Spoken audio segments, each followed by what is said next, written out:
Welcome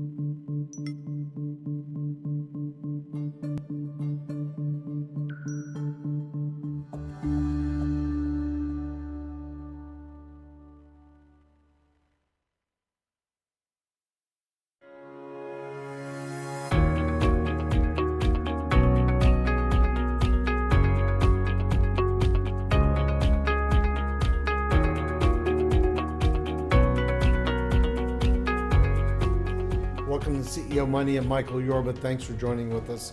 I have Yoram Solomon with me today. He is the founder of Trust Building Institute, but we're not here just to talk about the books. But Yoram, welcome to the show. Thanks for having me again. You're welcome. Tell us about the books, and then I want to talk to you about wireless and USB 3. Well, the reason I brought these three books specifically out of 11 that I published is because they're pieces of the story we're going to talk about today, the story of USB 3, that are in different books, different aspects of that story. So that's why I brought them. Okay. Let's talk about your involvement in the wireless business and then the USB 3. So my wireless involvement, actually specifically with the Wi-Fi industry, it started in '98 when I moved from Israel to Silicon Valley. I joined a little company that started developing products based on technology called spread spectrum, which was just allowed by the FCC to be used in commercial applications. And the company was focused on very, very vertical industries, oil drilling, gas, underground gas tanks, and so on. And I came in and I wanted us to go more horizontal. I wanted us to focus on standards. And there's three standards that were being worked on back in '98, late '98, early '99. And I placed the bets on all those three and got the company to agree. And the three of them were Home RF. You're familiar with Home RF? Mm-hmm. No, you're not. Nobody is familiar with Home RF. Home RF is dead for a long time. The other two I was a little more successful with because those were Bluetooth and Wi-Fi. They were not called, or Wi-Fi was not called Wi-Fi, it was still 802.11b at the time. But I joined the Wi-Fi Alliance. My first experience was getting a Wi-Fi card, installing it in my own laptop and starting to use it. And when I started using it, when I realized that I'm enjoying it, I realized that everybody else will. We worked through changing the name of the standard from 802.11b to Wi-Fi, and that's how it all started. Tell me about the USB 3. I'll tell you about USB 3. Great question. So this started, I moved from California. Actually, I joined Texas Instruments when I was still in California. My office was up in Santa Rosa. I lived in Sunnyvale. It's a 100-mile commute each way. And as soon as I joined, my wife asked, are we going to have to move to Dallas? And I said, oh, no, that's not going to happen. 1 year, 5 months later, they offered me to be the general manager of a $100 million business unit, consumer electronics connectivity, but we had to move. So we moved here in 2003. And I managed that business unit for about a year, just over a year. And what I realized pretty quickly is that I don't enjoy running a business. What I do enjoy is looking at the future and seeing what's next. And so I went to my boss and I said, look, I really appreciate you bringing me over here to run that business, but that's not what I excel in. And what I excel in is finding what's next. And so if you don't mind, I'd like to be the strategist for our three business units, our group of three business units. And like every good boss, she said no. And it took about a week until I managed to, we talked about that more and more and more, and eventually she said yes. And this is where the first part of the USB 3 story starts. And that first part actually is covered in this book, The Bowling with the Crystal Ball. Because I started looking at what's next in connectivity. And the first thing that I realized is that you need to know where technology is going to be. Not a year out, not 3 years out, 7 years out, because this is typically the life cycle of developing a new product. The first patents for the iPhone that was released in 2007, I think were filed in 2000 or 2001. So there's a long cycle. So how do you know where technology is going to be 7 years out? And I started doing my research, doing technology trends. And what I found, surprisingly, was that technology, as aggressive as it moved, was very, very predictable. It was on a very straight line. Logarithmic, but straight line. Do you think it's still that way? It is. It still is that way. And one of the first things that I did in this book is try to understand why. So I interviewed people including people who represent the US in an international organization that plots the roadmap for semiconductors, the new processes and all. And I interviewed people who were on top of the flash memory industry and hard disk drive industry and camera industry and everything. And what I found was that they actually already plotted those lines. And all they're working on now is just figuring out what are the hurdles and the barriers that the industry needs to cross in order to stay on that line. So if you know that they started with this line and they're going to do everything in their power to stay in this line, that line becomes very predictable. And so I started thinking, where are hard disk drives going to be? And I remember this was 2004, 2005, when I went to people around me and I said, by 2012, we're going to have a hard disk drive that's going to have 2 terabytes and it's going to cost under $100.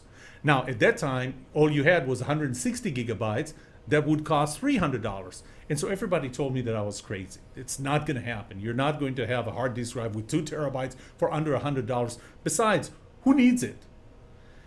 And I said, this is not the question to ask. The question is not who needs it. The question is, what are the opportunities when that happens? And started looking at the opportunities. And what I realized is that the bottleneck, if I look at our own industry, the consumer electronics connectivity, or specifically connectivity, so my business unit was in charge of 1394 FireWire, USB, ultra-wideband, HDMI, DVI at the time. So the opportunity for me was, we're going to have so much more content on a device that is outside of a computer that the bottleneck is going to be USB 2. USB 2 is not enough. I wrote the business plan, I wrote the case. The only thing is that everything USB starts and dies at Intel up in Oregon. And Intel had no plan of doing USB 3. Is that why you left? I did not leave. I did not leave at that time. So I'm still in Texas Instruments, and I flew over to Intel to try and convince them. So first meeting, they said, we're not going to do USB 3. We have no plans for USB 3. Why not? And they said, well, we're going to do external serial ATA. So kind of the disk drive interface, but we're going to make it external. And I started convincing them that, devices are becoming smaller and smaller. We're not looking for yet another connector on your laptop or on your phone. We're looking for backwards compatibility.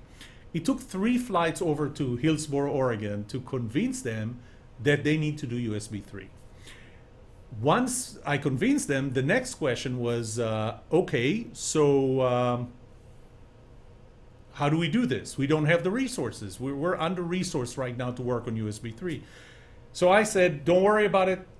I got the resources, which is bull because I had nothing. And remember, I'm no longer a general manager, so I don't have anybody reporting to me.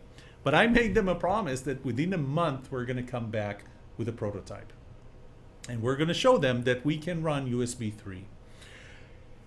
And sure enough, I went back. I talked to my boss. I said, look, we have this. We have an opportunity to be the first semiconductor company to actually set the standard for USB 3. And she said, but I can't release the resources. So what are we going to do? Well, that was kind of a deflating moment. And she said, we can talk to my boss, who was a senior VP at the company. Let's do that. So, she came back and she said that we scheduled an appointment with him. Great. When? 11 a.m., September 5th. I said, but we're in July now. This is not something that's going to wait for 6 weeks. We need to have the appointment like this week because I promised Intel that we're coming back with a prototype within a month.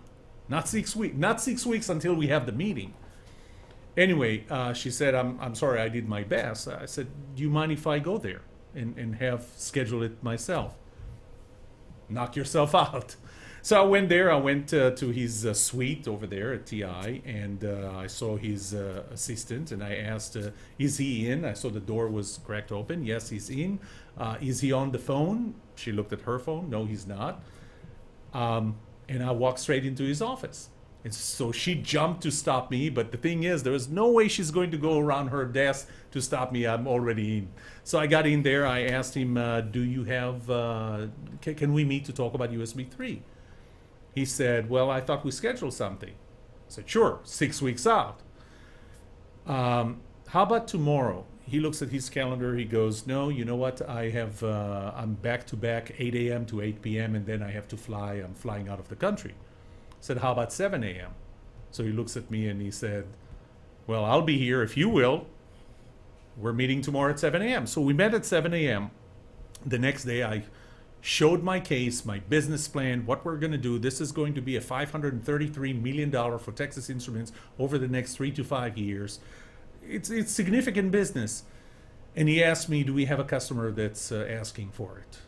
And I'm thinking, of all the questions, I said, no, we don't, because nobody knows that anybody's even thinking about USB 3.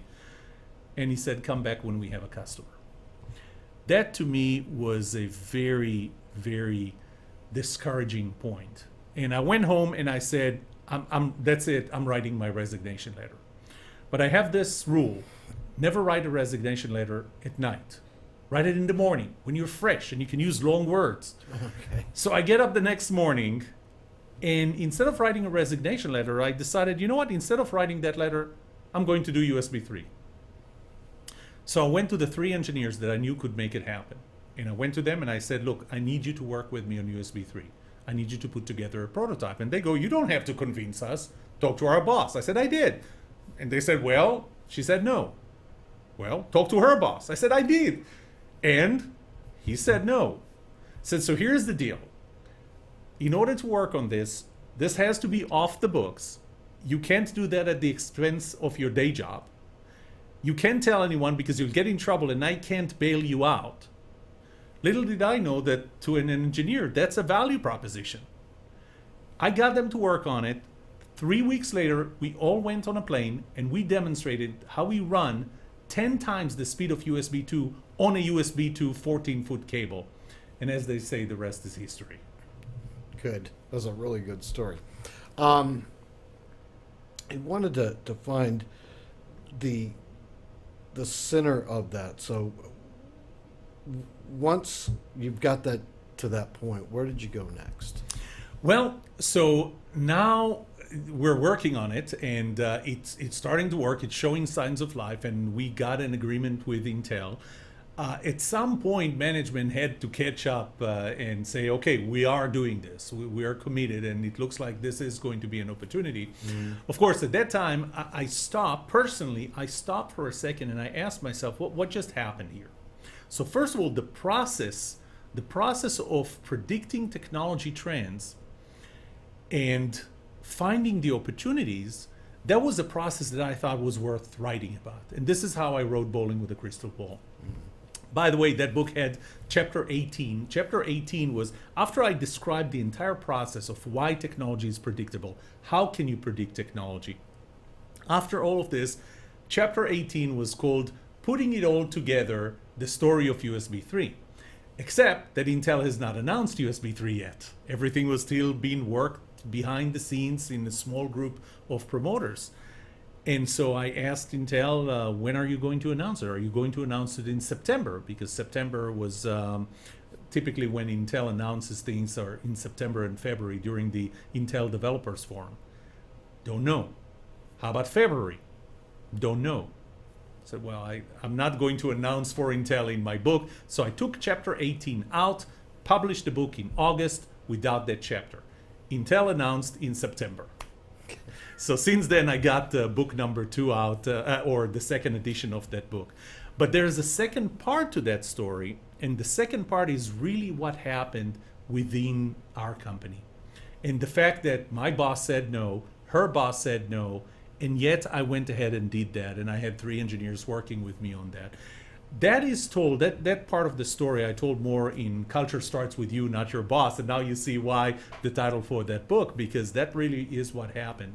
When we think of a culture of innovation in our company, we think of something that management is responsible for, right? Management drives culture.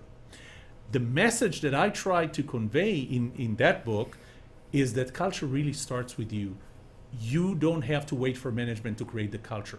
So I can give you the autonomy to try things. If I'm the CEO, I must give you the autonomy to try things and fail, for you to take the accountability and do your part. But it can actually, it's a cycle.